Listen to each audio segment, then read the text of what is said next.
Welcome to Bridging of Ages. My name is Dan Mendelevitz. Today we're talking about intergenerational communications. In a few minutes, you'll meet my special guest. And so we're talking about how intergenerational communications can be developed, how they help, and the language that you have to find to work together. It's really a way to reinvent and rediscover yourself. And as we've talked on previous shows, communication between people of different ages and experiences is crucial, and we need to find that common ground in order to do that. My guests today are Rochelle and Alisha Schwartz. Rochelle and Alisha bring more than 75 combined years in integrative relationship and mental wellness coaching. They're both trained and certified through the Ford Institute. And Rochelle and Alisha are known as the mother-daughter dynamic duo. They guide people, especially mothers and daughters, through major life changes, emotional healing, and communication challenges. Together, Rochelle and Alisha co-host their own show called Together We Rise.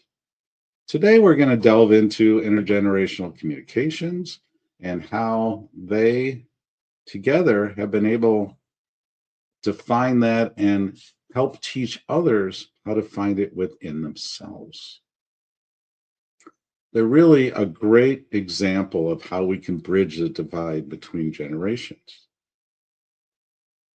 So after a message from our sponsor, the mother-daughter dynamic duo will be joining us as our guest on Bridging of Ages.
Welcome back. If you're just joining us, welcome to Bridging of Ages. I'm Dan Mendelevitz. Our topic today is intergenerational communications.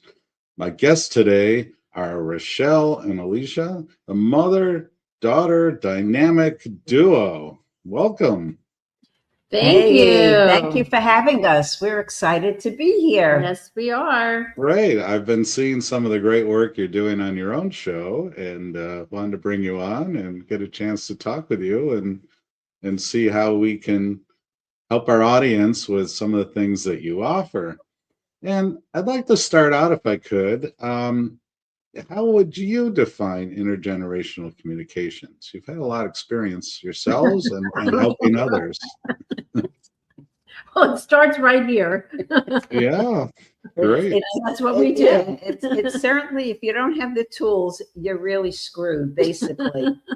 That's the truth. I mean, the communication is with anybody the most important thing. And you know what? I'm still learning, how to communicate with Alisha and her with me. And she's probably a little bit better than I am because I'm just, She's a New York girl. I'm a New York girl. And sometimes Okay. has that little bit of a potty mouth, but we love her anyway, so no, but I think truly, like my mom was saying, I think my generation being the Gen X generation and my mom is the silent generation and on the cusp of really the boomer generation. So it's in the middle, it's on the border. She's on the border. I think my generation, has a little bit more patience for the older generation. From my experience, I know I'm willing to always learn and grow from the way that she communicates so that I can be more effective in the way that I approach my mom, whether that's, just your daily stuff or we work together. So, it's finding ways to understand how she works and how she communicates, and then finding ways when we're not in alignment, how we can work together. And so that's the challenge. I think that is the challenge. Yeah. And I also think because we've done our own, and we're always evolving our own personal growth all the time, it definitely helps. So I would say the most important is to really work on you and figure out what's going on within yourself so that you can effectively come to the party more whole, not broken pieces. And I think that's what we really teach and offer people, is to really work for them, work within themselves to heal those things so they can come together with whatever generation and be able to bring all the tools and skills and become more whole in the way they communicate with other people. And it's interesting because I recently I thought I was a baby boomer, but I'm really not. I am the silent generation, and it makes so much sense because in my mother's generation, as well as I grew up, everything was pushed under the carpet. You're not supposed to say certain things. Nobody knows certain things. And so even, I understand it now, and I broke that mold because I just had to learn how to communicate, how to hear my voice, get my voice, and be okay with who I am and what I have to say. But that's a whole journey to getting to that place. Let me tell you, it really. I've seen the same thing with my own mother, who grew up in a time where women, especially, were told to be quiet in the background. Yeah. I grew up in a time when men were not supposed to show emotion. Yep.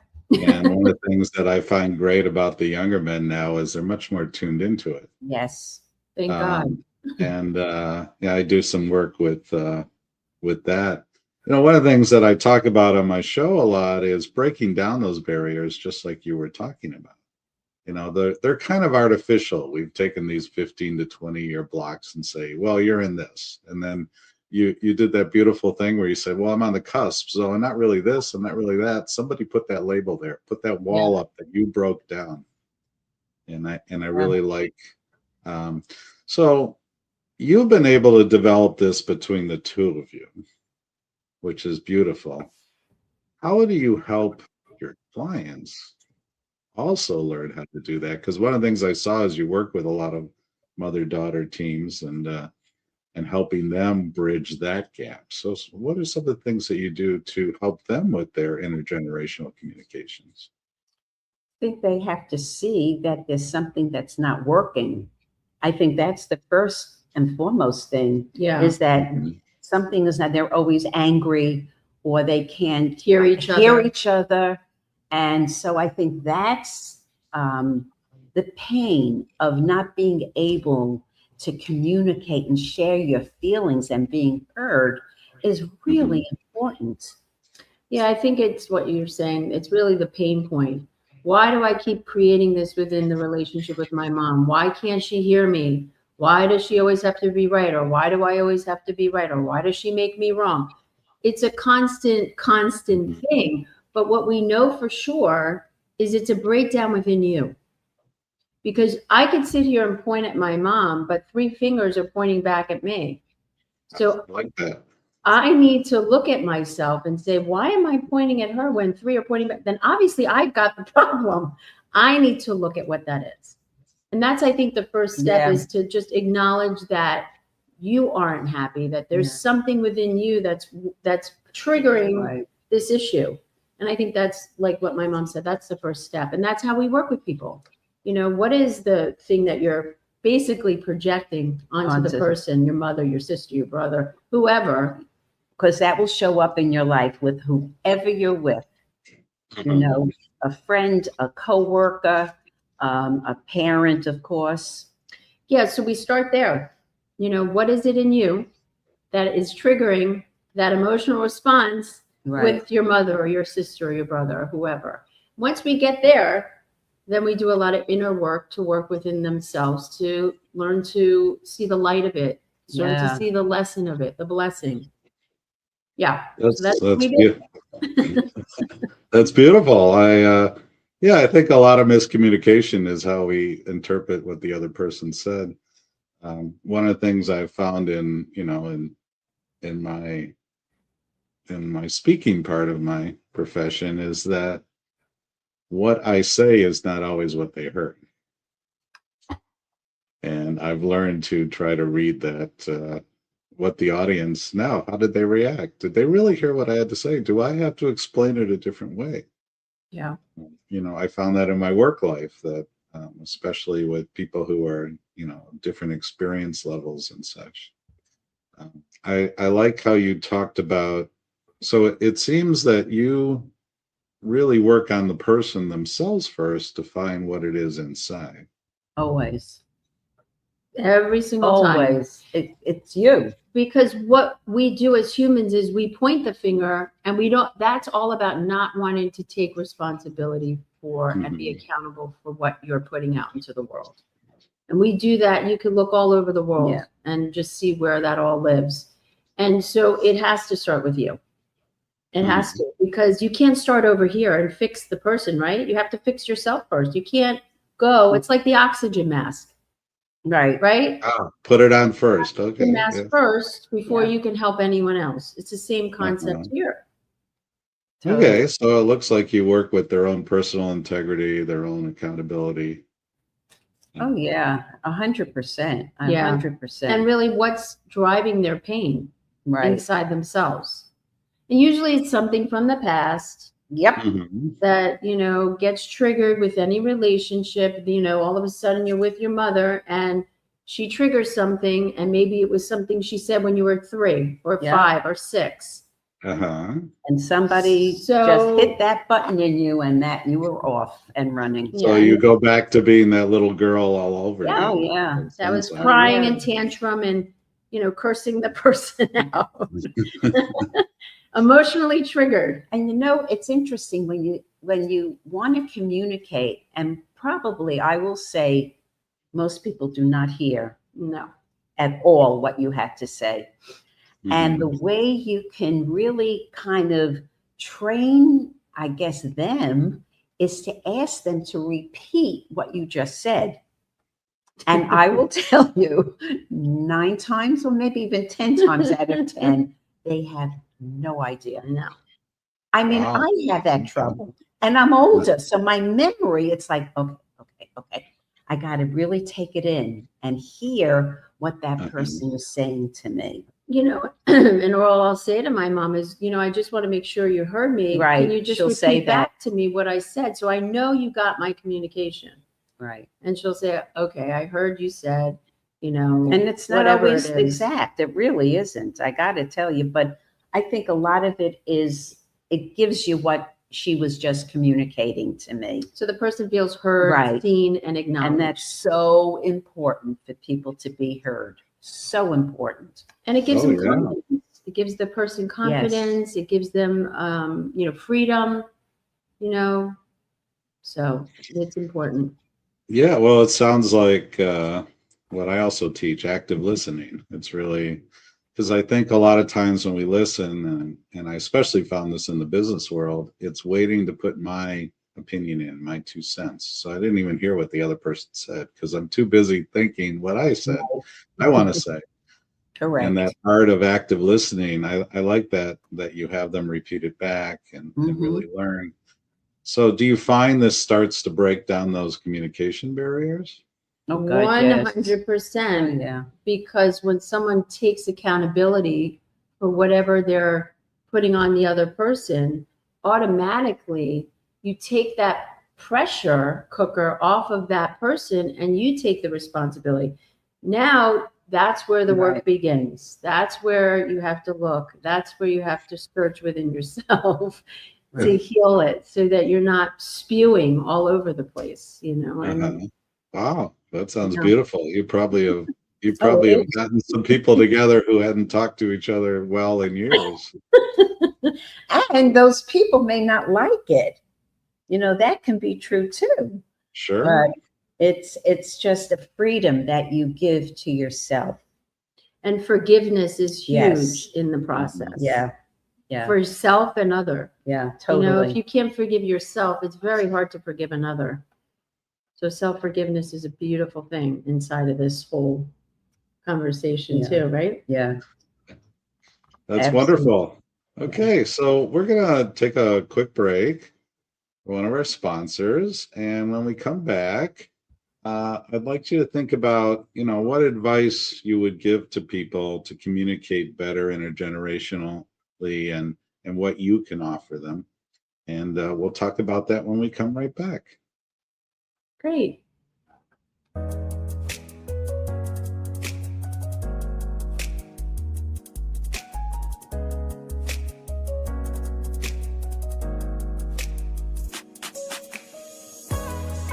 Back to Bridge Builder Bits on Bridging of Ages.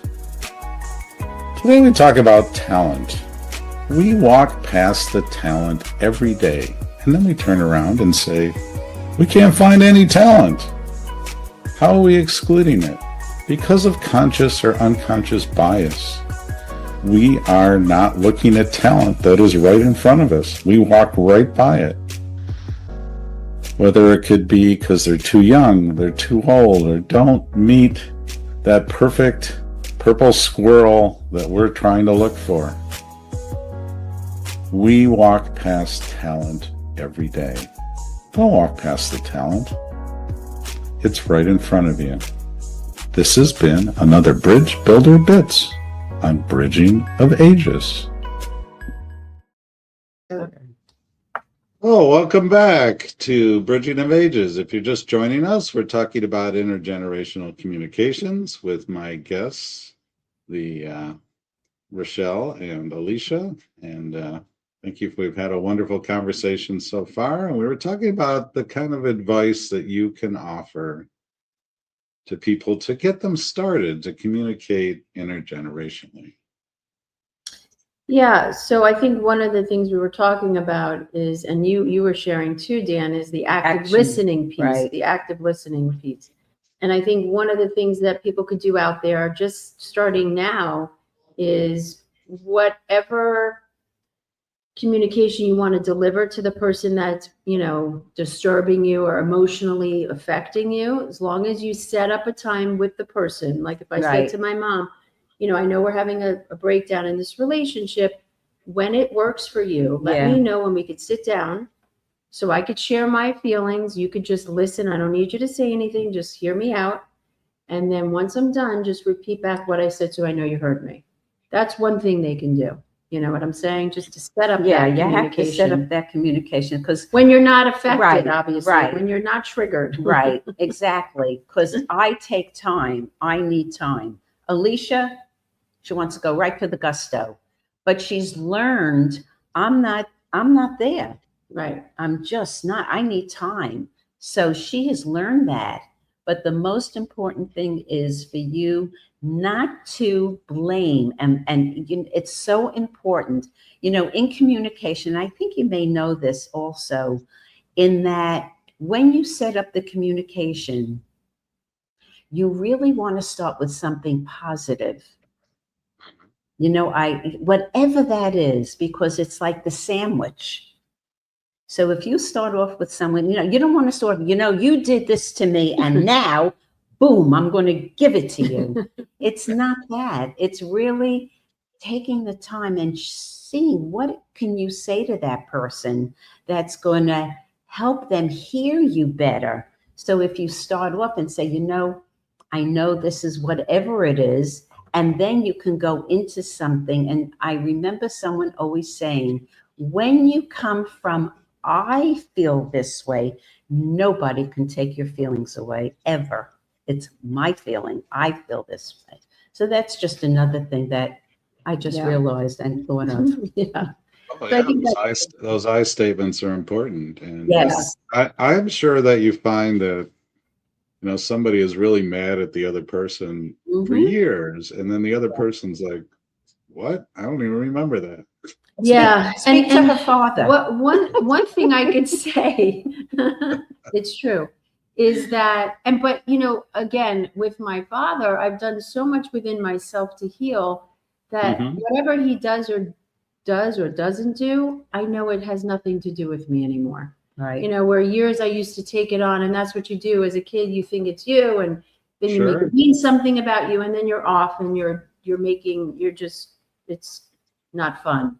It's the journey. But when you start to look and take pieces back and heal, the person doesn't affect you because it's not about you anymore. Right. It's their job to fix themselves, just like it's your job to fix yourself, if that's what you choose. Yeah, I mean, that goes back to what you were talking about. It really is within yourself that 100%. Almost everything has been reflected out from.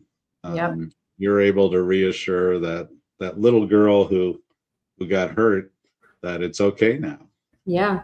That's the beauty we can do as adults, to go back, because I know there's things when I was a little boy that still are in there, and I thought about for years, and I've done some similar work that you talk about. Yeah. And that's really really helpful. I think the misunderstandings within, especially generational communication, are very easy to make happen. Especially this generation and mine, because the patience, you have to develop so much patience for the silent generation, because they are slower. They're not tech savvy. They're not, you know what I'm saying? So you have to really take the reins back and go, wait a minute. If I'm going to work with this person effectively, then I have to learn how they work so I can work better, and learn how I work so she can work with me better. And I think it's someone that says, I want to. Do you know what? I want to learn how to do that. Yeah, I think I fall probably in an age between the two of you. Yeah. And my mother is also from, and yet 90s. Yeah. Yeah. And yet what generation are you, Dan? Sorry. I will say, I mean, I would, if you were looking for a label, I'd say baby boomer, but what I like to do on my show is kind of get rid of those labels. Okay. Because I find they're confining, and they trigger a lot of, like you said, they can't do this, they can't do this, they can't do this. Right. So a lot of what I teach is age and experience, as opposed to what category you're in. They are helpful, but they are a bit artificial. It is. Well, if you're on the edge of that artificial barrier, are you part of the other one? Are you part? Does a switch flip because now the new year came? So those are some of the things that I talk about. Got it. But you know what? For me, when I realized that I was on that cusp, it helped a lot, because I will tell you, I then got to see my family like, oh, that was the silent generation. Yeah, it helps you kind of identify. It really helps you to that's fine. That's great. That's great. It gives context. Yeah. And also people that are of of older people, most of the younger generations really miss the wisdom and the knowledge that you've been through. And they just don't want to talk to you about it. They will like push you aside. And I've noticed that a lot too. I really have. Yeah. But I like what you do in go your ahead. show, which is bridging of the ages. Right. It's just coming from a different angle. And that's great too. It's awesome what you're doing. Yeah. So, you know, I talk about how you can't substitute for experience. Nope. You just can't, no matter what you do. But that doesn't mean you can't get good and powerful ideas from somebody who's new at something, because that gives fresh, it helps with the innovation. And what I strive to do is try to get that working together. It sounds like you're doing a lot of that. So, you know, that's beautiful. And thank you. You're doing some great work where you're tying together people who've probably been at odds for a long time. Yes. And I like your concept of starting with the self and how you're teaching them to look internally before they can solve the problems externally. Yeah, that's And exactly. to be able to let go of some of that stuff that we all hang on to, you know. Yeah, and it doesn't let you far. Nope. And it usually the bag becomes heavier. Yeah. And Yeah, I mean, as a beautiful man told me, he goes, I could deal with my head trash from the past, and I could deal with my head trash from the future, or I could enjoy the now. Yeah. And I enjoyed his wisdom. I'm not there yet, like you said. We're all a work in progress. Yeah. Oh God, all we ever. But that's, I think, why we're here at I say Earth School. Because this is Earth School. You know, we learn. We're here to learn and grow from each other. I think if you're in a conscious, if you live a conscious life, that's what I've noticed. People that have a conscious life and live that way, they take experiences from people and they want to know, they want to grow. They want to know the lesson. Yeah. That's wonderful. Well, thank you. It's been a wonderful conversation today. Thank I want to thank my guests, the mother-daughter dynamic duo of Rochelle and Alisha Schwartz. And you should take a look at their show, Together We Rise. I've had a chance to watch, and you're doing some wonderful work. Thank you so much, and so are you. Well, we're going to step away for a moment for one of our sponsors. When we come back, we'll wrap up and give you some of the action items that we've learned from our wonderful guests today, and some tips, and we'll be right back with Bridging of Ages.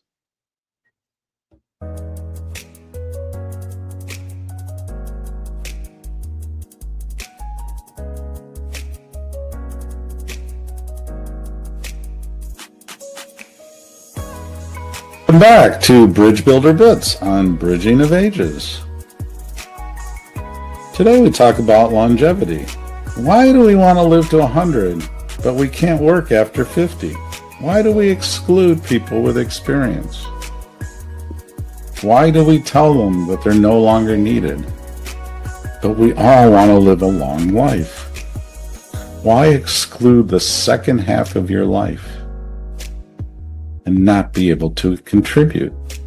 Think about what you're missing out in by not bringing that experience into your organization or company. So I hope you get to live for a long life and hopefully to 100. But let's not exclude people because they want to get there. This has been another Bridge Builder Bits on Bridging of Ages. Welcome back to Bridging of Ages. If you're just joining us, we're talking about intergenerational communications.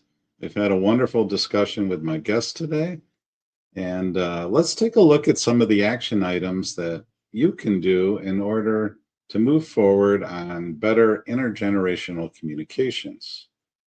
So action item number 1, what do you agree on? As my guest talked about today, it's really good to start with something positive. Because if you start positively, you have a good frame of reference and somewhere to work. You can work out the difficult stuff later once you've had a chance to get started. So think about what you currently agree on and start there. And you'll be able to start the conversation and have the communication that you're looking for move forward. Action item number 2, find a common way to communicate. A lot of our conflict comes from not understanding what the other people are saying. And we talked about active listening, and my guest had a wonderful way of having you repeat back what the other person said. And when you first start out, as they said, a lot of times you get it wrong. They said 9 out of 10, you didn't even hear what they had to say. And you learn to listen and not just put in your own piece. And it really creates a more common way to communicate. And they have a wonderful format to make this happen. Action item number 3. Decide how to move forward together. You can use the wonderful therapy system that my guests have. You can go with something else. But you need to work, now that you're having a chance to finally communicate together, you need to find how to move forward together and resolve the conflicts that you have. And one of the best things is also to look inside yourself. As the mother-daughter dynamic duo talks about, it all starts with what's inside of yourself first, and then you can work on the interaction with the other person from a different generation. So you could form an action plan together and move forward together. So our action items again are action item 1, what do you agree on? Action item 2, find a common way to communicate. Action item 3, decide how to move forward together. And my tip of the day is find a common language. Most conflict is misunderstanding on common language. Develop it together. Get past the slang, get past the words that you don't understand each other. Ask questions. Asking questions is a wonderful way to communicate. And even if you don't know the questions to start with, you will find them together, because now you've made the first step into intergenerational communications. And as my wonderful guests, the mother-daughter dynamic duo, have taught us today, there is a way forward, and you can do it. And even things that have been sitting for many years can be resolved. So this has been another episode of Bridging of Ages. My name is Dan Mendelevitz. Please subscribe to my YouTube channel.